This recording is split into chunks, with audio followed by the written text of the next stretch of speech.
자, 차셨으면은 우리 다 함께 일어나서 교독하겠습니다.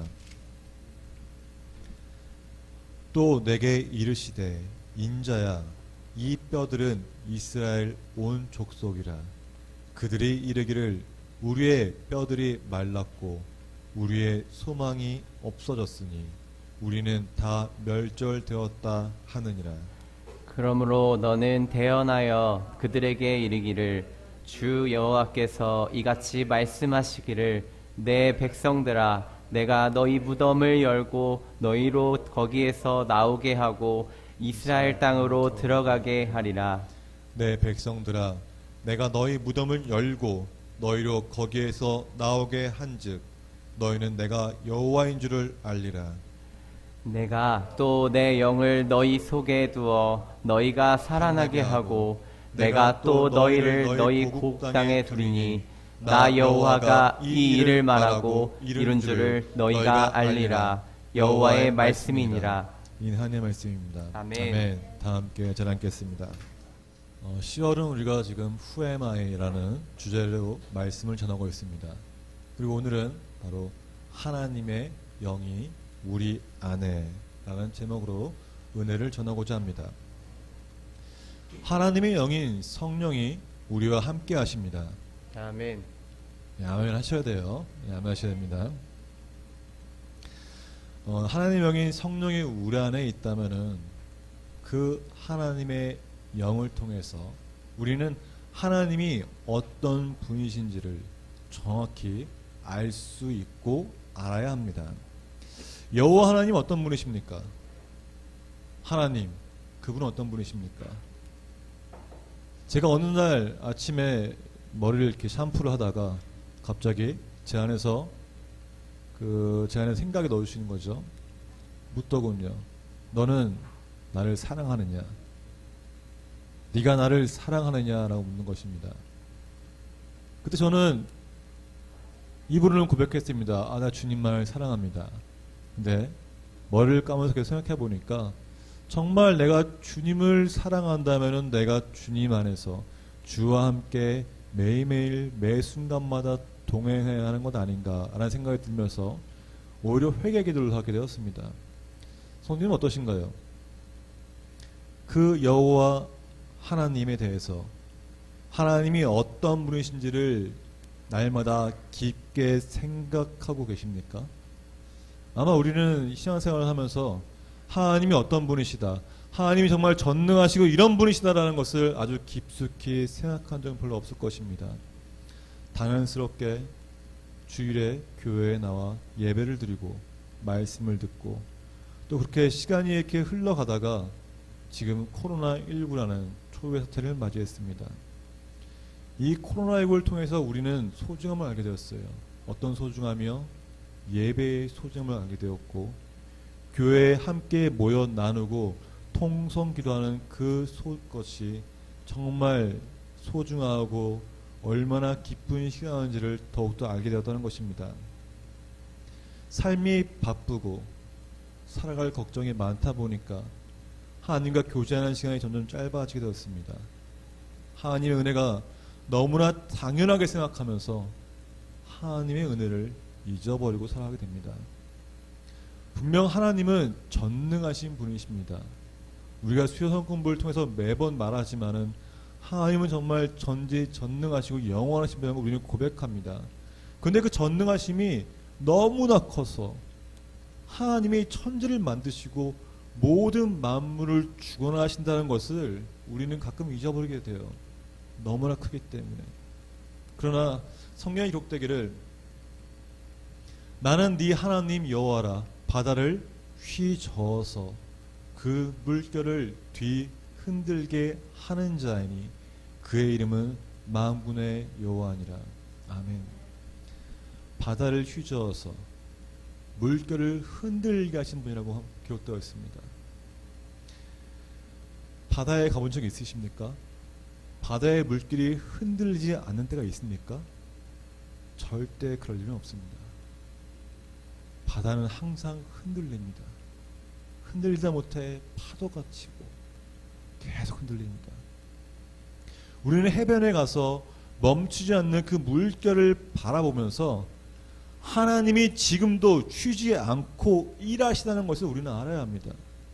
그래서 우리는 자연을 통해 하나님이 이렇게 역사하시는구나, 하나님이 지금도 이렇게 일하고 계시는 것을 더욱더 알아야 된다는 것이에요. 제가 젊었을 때 몰랐지만은 저는 나이가 이렇게 들어가면서 식물을 키우면서 하나님이 주신 그 생명이 얼마나 고귀한지를 알게 되었습니다. 그래서 부모님이나 또 나이면 권사님들이 화분을 잘 가꾸는 것을 보면서 그게 바로 신앙생활과 똑같다는 걸 보게 됩니다. 주님이 주신 그 생명을 더욱 소중히, 더 크게 키우는 것. 우리는 이런 자연을 보면서도 어쩌면 너무나 당연하게 생각하고 넘어가서 그 하나님의 전능하심을 잊어버리고 합니다. 어쩌면 그 전능하심이 너무나 커서 산을 보지 못하고 지금 눈앞에 있는 그 나무만 보고 있는 것일지도 모릅니다. 그런 전능하신 아버지 하나님께서 우리에게 베풀어 주신 은혜 중에 가장 큰 은혜가 무엇인지 알고 계십니까? 이거 답변하셔야 합니다. 정말 중요한 겁니다. 그죠? 예수 그리스도를 통해, 예수 그리스도를 믿음으로 우리에게 영원한 생명을 주셨다는 것입니다. 아멘.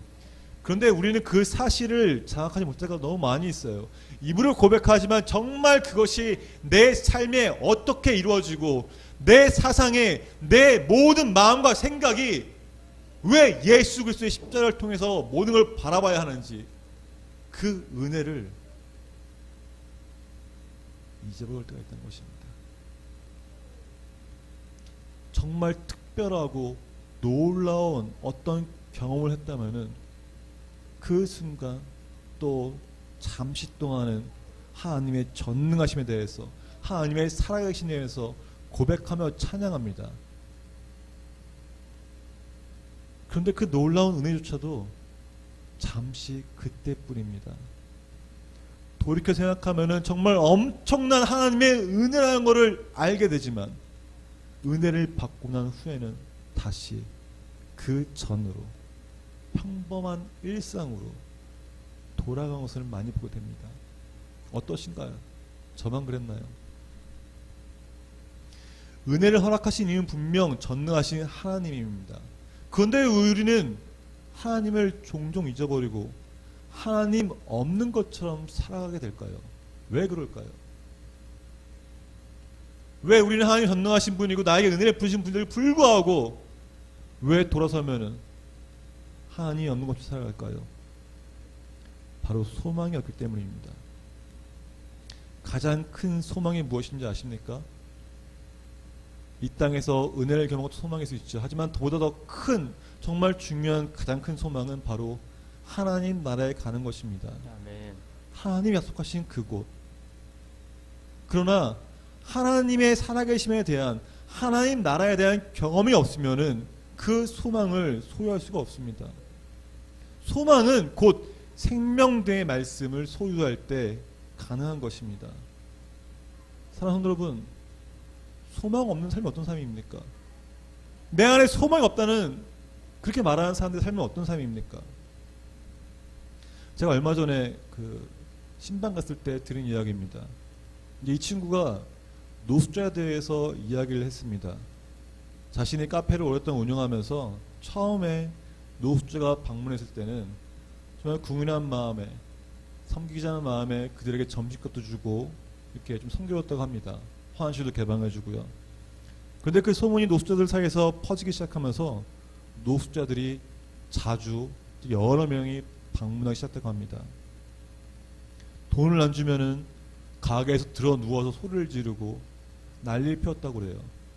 이 친구는 결국 어쩔 수 없이 경찰에 신고하게 되었고 노숙자들은 절대 들어오지 못하게 막았고 노숙자의 근접도 못하게 했다는 것입니다. 참 안타까운 상황이지 않습니까?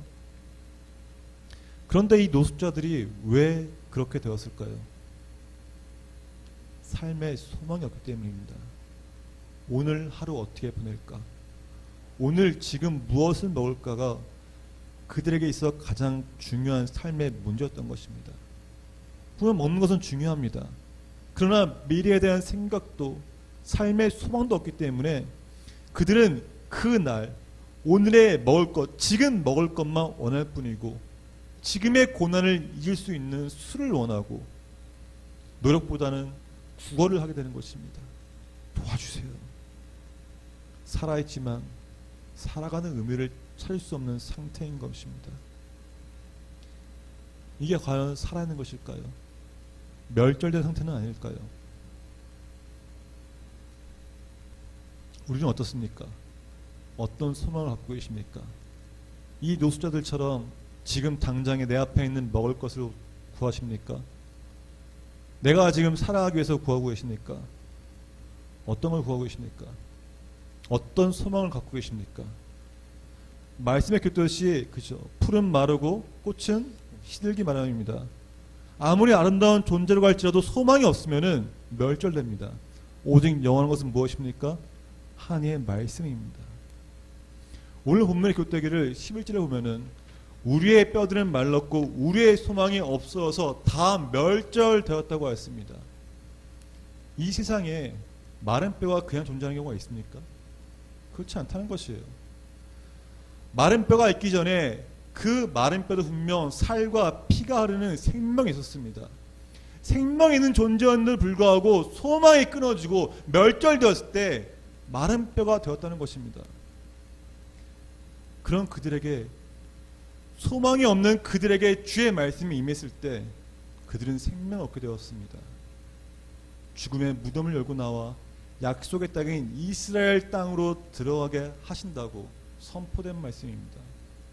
또한 하나님 영이 함께하며 살아나게 하고 약속의 땅에 거하게 하시는 분이 곧 여호와 하나님이라는 것을 알게 하신다는 것이 바로 오늘 본문의 내용입니다. 우리도 마른 뼈와 같은 존재입니다. 소망이 없었습니다. 세상에서 어떻게든 살아가려는 연약한 존재입니다. 마른 뼈와 다름없는 우리는 멸절될 수밖에 없었습니다. 그런 우리를 위해서 예수 그리스도가 이 땅에 오셔서 십자가에서 죽으신 것입니다. 아멘. 우리는 그 사망의 권세를 이기시고 부활하신 그 예수 그리스도를 믿음으로 우리는 영원한 생명을 얻게 되었습니다. 아멘. 하나님이 약속하신 그 하나의 나라로 가게 될 것이라는 소망을 갖게 된 것이고 또 약속을 받았습니다. 아멘. 여호와의 인자심은 자기를 경외하는 자에게 영원부터 영원까지 이르며 그의 공의는 자손의 자손에게 이르니. 이 말씀 기억하십시오. 우리 한 명이 바로 서면은 우리 가정 가운데 믿음이 끊어지지는 않습니다. 우리 한 명이 바로 서고 한 명이 올바했으면은 그 가정은 믿음의 가정이 됩니다. 아멘. 기억하십시오. 하나님의 영이 거하는 우리는 이 세상의 삶에 소망이 있는 것이 아니라 바로 하나님 나라의 소망을 두고 살아갑니다. 하나님 약속하신 그 하나님 나라에 있습니다. 그 일을 위해서 우리에게 생명을 주시며 함께 하신다고 본문에 되는 것입니다. 이 하나님의 영, 하나님의 영이 내 안에 거하면 어떻게 됩니까? 우리는 주의 성전이 됩니다. 하나님의 영이 거하는 그 주의 성전이 된 우리는 영적 분별력을 가져야 돼요. 왜 분별력을 가져야 됩니까? 성전에 장사하는 사람들이 모이면 뭐가 되나요? 성전이 아니라 시장이 됩니다. 이처럼 성전에 누가 들어오냐에 따라서 성전의 쓰임새가 바뀌듯이 우리 마음에, 성전된 우리 마음에 무엇이 들어오는지를 정확하게 알고 정말 아니다, 이건 성전을 무너뜨리는 것이다 하면은 막아서 끊어야 한다는 것이에요. 그래서 우리 영적 분별력이 필요합니다. 누가복음 11장 34절에 기록되기를 함께 봉독하겠습니다. 내 몸에 내 등불은 눈이라. 내 눈이 성하면 온 몸이 밝을 것이요 만일 나쁘면 네 몸도 어두우리라. 아멘. 우리의 시선이 무엇을 보고 있는지, 내 마음에 들어오는 자가 지금 누구인지를 분명히 알아야 합니다. 영적인 눈을 갖기 위해서, 분별력을 갖기 위해서는 우리는 말씀 안에 거해야 합니다. 말씀 안에 거한다는 것이 무엇입니까? 말씀 안에 거한다는 게 뭐예요? 기록되기를 네 하나님 여호와의 명령을 지켜 그의 길을 따라가며 그를 경외할지니라. 아멘. 이게 말씀 안에 거하는 것입니다. 하나님의 명령을 지키는 것이고 예수 그리스도가 걸었던 그 길을 따라가는 것이에요. 예수님이 이 땅에 오셨을 때 신으로 오셨나요? 인간의 몸으로 오셨습니다. 모든 고난을 인간의 몸으로 다 받으시고 승리하셨기 때문에 우리가 예수님의 그 길을 따라갈 때 우리 또한 승리할 수 있다는 것입니다. 아멘. 우리가 받은 그 모든 시험을 주님 받으셨기 때문에 우리도 할 수 있다는 것이에요. 그래서 예수 그리스도를 온전히 따라가는 자에게는 영적 분별력이 있습니다. 이 영적 분별력은 예수 그리스도와 연합한 자에게만 있는 것입니다. 예수 그리스도와 연합하여서 영원한 생명을 얻었다면 우리는 하나님의 성전이 되어 하나님의 사람으로 하나님의 명령을 지켜야 합니다. 이 일을 우리가 감당할 수 있도록 우리를 죽음의 무덤에서 살아나게 하신 분이십니다. 우리에게 하나님의 영을 두심으로 소망 없는 자에서 소망이 있는 자로 멸절된 상태에 있는 우리를 약속의 땅으로 부르신 것입니다. 이 그리스도의 십자가와 연합한다는 것은 하나님의 영이 우리 안에 거하는 것입니다. 하나님의 영이 거한다는 것은 무엇입니까? 생명이 있다는 것이에요. 영원한 생명이 있다는 것입니다. 넘치는 생명력이 있다는 것입니다. 네. 그런데도 불구하고 우리는 연약하여서 날마다 은혜를 구하고 권능이 우리에게 임하기를 간구하고 표정을 구합니다. 물론 잘못된 것은 아닙니다. 잘못된 거 아니에요. 그런데 은혜만을 구하고 권능만을 구한다면은 이건 잘못된 것입니다. 왜 그래요? 예수님이 이 땅에 오셨을 때 제 아들이나 예수님의 주변 많은 사람들이 예수님은 자신들의 구원자이고 로마의 압제에서부터 해방시켜줄 해방자로 생각했습니다. 그래서 그들이 무엇을 했나요? 자신들에게 필요한 것을 구하며 예수님을 따라다녔어요. 그들은 물질적인 것을 얻고자 하는 것은 내가 좀 더 많은 걸 얻고자 하는 그 마음으로 하나님 나라에 들어갔던 것입니다. 우리가 날마다 은혜만을 구하고 권능만을 구하는 것과 무엇이 다르겠습니까? 우리는 기억해야 합니다. 예수님은 우리의 필요를 채우려고 이 땅에 오신 것이 아닙니다. 물론 주님이 우리를 궁히 여기시기 때문에 우리에게 은혜를 베풀어 주십니다. 하지만 그 은혜를 베풀어 주시는 이유는 다른 것이 아니에요. 우리가 받은 생명을 다른 사람에게 전할 수 있도록 경험시켜 주신 것입니다. 그래서 주께서 중풍병자를 고치실 때 먼저 죄사함을 받으라고 말씀하신 것처럼 영적인 필요와 육적인 필요를 채우신 그 주님을 경험하는 것입니다. 그 주님을 경험한 자만이 증인이 되어서 내가 이렇게 경험했는데 너 어떻게 경험해봐 라고 전할 수 있다는 것이에요. 경험은 확실한 증거가 됩니다. 경험은 주님의 살아계심을 알리는 생명이 됩니다. 아멘. 우리는 사도행전 1장 8절을 잘 묵상하고 외워야 합니다. 함께 읽어볼까요? 오직 성령이 너에게 임하시면 너희가 권능을 받고 예루살렘과 온 유대와 사마리아와 땅끝까지 이르러 내 증인이 되리라 하시니라. 아멘. 오직 성령이 너에게 임하면 너희가 권능을 받는다고 했습니다. 권능을 받아라서 끝난 것이 아니라 권능을 받고 뭐라고 했어요? 증인이 되리라고 말씀하십니다. 우리는 증인이 되어야 합니다. 근데 권능을 받았던 사실을 왜 믿지 않으십니까? 이미 우리는 주님을 믿음으로 성령을 받았을 때 그 성령을 통하여서 성령의 능력에 힘입어서 우리는 권능을 받는 자입니다. 근데 우리는 여전히 주님 구한다는 것이죠. 우리는 정말 성령에 있다면 그 사실을 믿어야 합니다. 히브리서 3장 19절의 교태기를 이로 보건대 그들이 믿지 아니함으로 능히 들어가지 못한 것이라고 교태했습니다. 믿는 자에게 안식에 들어간다고 했으며 또 주님 말씀하시면 뭐라고 합니까? 보지 못하고 믿는 자들이 복되다고 했습니다. 권능의 눈에 보입니까? 성령의 눈에 보입니까? 근데 우리는 성령을 받았다고 고백하죠. 왜 고백해요? 우리가 예수님의 영접했으니까. 우리가 주님의 자녀라고 고백하니까 성령 우리 안에 있다고 우리는 믿고 나아갑니다. 근데 그 믿음이 흔들리는 순간 우리가 권능을 받았나? 우리가 이걸 이길 수 있나? 세상에 나가 복음을 외칠 수 있나? 나에게 생명이 있나? 나는 연약한데? 난 죄 때문에 쓰러지는데? 이런 생각한다는 것이에요. 저도 똑같습니다. 저도 며칠 전에 그 고민이 많았어요. 정말 하나님 말씀하신 것인가? 하나님이 정말 나에게 주신 말씀인가? 하나님이 설교 준비할 때 이런 말이 떠오르게 하는 것이 정말 하나님이신가? 고민 한번 하겠다는 것이에요. 내 생각인가? 내 지식인가? 성령이 주시는 마음인가? 근데 결론이 뭔지 아십니까? 방금 읽은 그 말씀이에요. 그들이 믿지 아니함으로 능히 들어가지 못한 것이라. 믿어야 한다는 것입니다. 내 안에 있는 분이 성령님이시고 성령이 나를 보호하시며 성령과 함께 나는 생명 얻은 자니라. 나는 하나님의 자녀라고 굳건히 믿을 때 그 삶 가운데 증인의 역사심이 나타나는 것입니다. 아멘. 우리 안에 성령이 있으면 우리에게 권능이 있다는 걸 믿으시기 바랍니다. 그것이 우리에게 주신 생명을 주신 이유입니다. 권능을 받아 증인으로 살아가는 것. 우리의 죄가 죽고 부활의 영광을 통해 우리가 영원한 생명을 얻게 되는데 무엇이 부족합니까? 제가 예배 시작 전에 시편을 읽었었죠. 여호와 나의 목자시니 부족함이 없으리로다.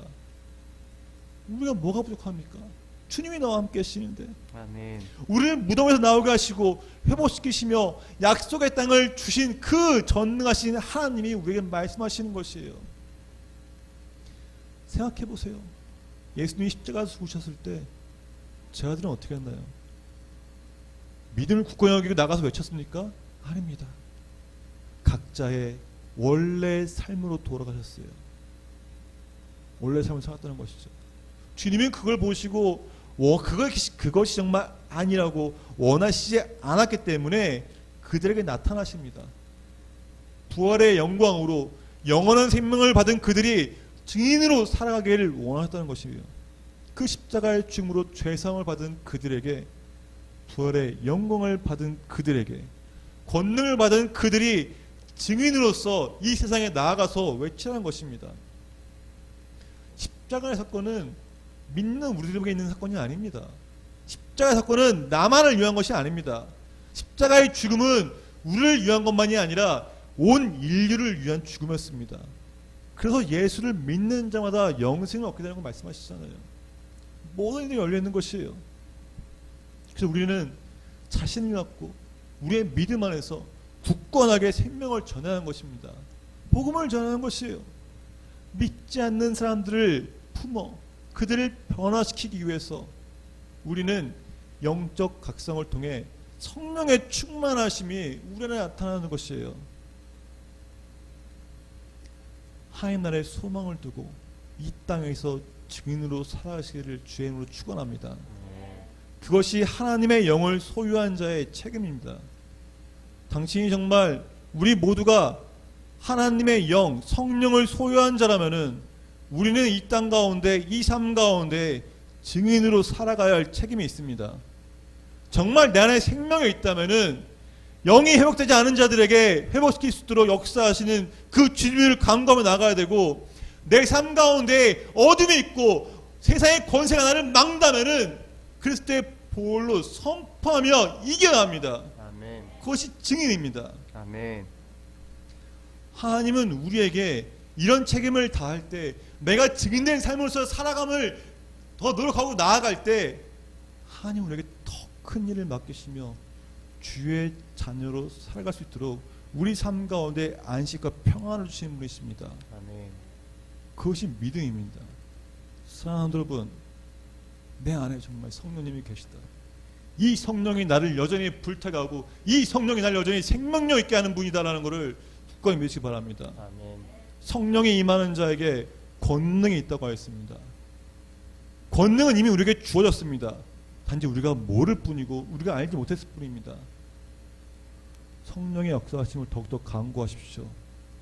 성령 역사심을 더욱더 강구해서 영적 각성을 할 때 그 성령 충만함의 역사하심이 우리의 삶과 나타나고 우리의 삶에 흘러넘칠 때 우리는, 우리가 말하지 않아도 우리는 증인된 삶, 하나님 자녀의 삶을 살아갈 수 있다는 것입니다.